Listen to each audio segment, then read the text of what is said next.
Alex बहुत बीमार है और उसकी माँ बहुत परेशान है। एलेक्स की स्टंट ग्रोथ हो रही है, मतलब कि उसकी बॉडी इतने ज़्यादा तेज़ी से ग्रो नहीं कर रही और वो अपने राइट और लेफ़्ट आर्म्स में बैलेंस नहीं महसूस कर रहा, और इसके अलावा वो प्रॉपर खेल भी नहीं सकता बच्चों के साथ, और उसका जो लेफ़्ट फुट है वो ड्रैग कर रहा है। उसकी माँ तकरीबन 17 डॉक्टरों के पास गई है और किसी को भी उसकी कोई ख़ास बीमारी की समझ नहीं आई। मतलब कि वो एक एलुसिव डायग्नोसिस का शिकार था। मतलब कि किसी डॉक्टर को कोई अपनी समझा रहा था बीमारी, कोई क्या समझा रहा था, लेकिन यानी कि कोई प्रॉपर उसको सोल्यूशन नहीं मिल रहा था, और वो डे बाय डे पेन में मुब्तला हो रहा था और वो उसकी ग्रोथ डे बाय डे कम हो रही थी।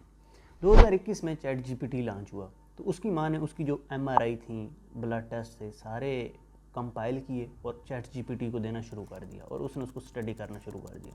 तो by end of the day Alex की माँ ने जो फाउंडिंग्स की, मतलब कि जो उसको चैट जीपीटी ने प्रॉपरली डायग्नोज करके बीमारी दी, तो उसका नाम था थीथर्ड कार्ड सिंड्रोम। थीथर्ड कार्ड सिंड्रोम क्या है बेसिकली, जिसमें स्पाइनल कार्ड के मसल्स आपस में जुड़ जाते हैं और बच्चे की ग्रोथ नहीं होने देते। ये बहुत ही रेयर बीमारी थी क्योंकि डॉक्टरों का इस बीमारी तक पहुंचना काफ़ी नामुमकिन था। एलेक्स की माँ ने ये किया कि उसने फेसबुक कम्युनिटी पे जाके वो ग्रुप्स ज्वाइन किए थे जिनके बच्चों को ये बीमारियाँ थी। तो उसने फाइंड आउट किया कि मेरे बच्चे में जो बीमारी है सेम यही दूसरे बच्चों में भी बीमारी है। उसके बाद वो प्रॉपर डॉक्टर के पास गई जो इस बीमारी का स्पेशलिस्ट था। उन्होंने प्रॉपर टेस्ट किया और उन्होंने वेरीफाई किया कि चैट जीपीटी ने जो आपको रिस्पांस किया, उसने जो डायग्नोज किया based on your previous test, वो बीमारी करेक्ट है।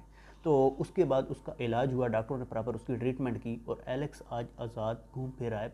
ये किसकी बदौलत है? ये चैट जीपीटी और एआई की बदौलत है। चैट जीपीटी बेसिकली क्या है? चैट जीपीटी इंसानों की तरह काम करता है, जिसमें हम उसको एक प्रॉम्प्ट देते हैं और उसकी बेस पे वो हमें रिस्पॉन्स करता है डिफरेंट के लाइफ केसेस में। Either you are student, either you are doctor by profession, और जो भी हैं उसको अकॉर्डिंगली वो आपको रिस्पॉन्ड करता है। तो अब इसका ये मतलब नहीं है कि अब फ्यूचर में एआई इंसानों को या डॉक्टरों को मुकम्मल वाइप आउट कर देगा या ख़त्म कर देगा, बल्कि ये है कि एआई हमें जो काम हम थोड़ा देर में करते हैं वो उसमें हमें हेल्प आउट कर देगा काम जल्दी निपटाने में। तो इसमें आपकी क्या राय है? फ्यूचर में एआई कहाँ तक जा सकती है? Please tell us your opinion. Thank you.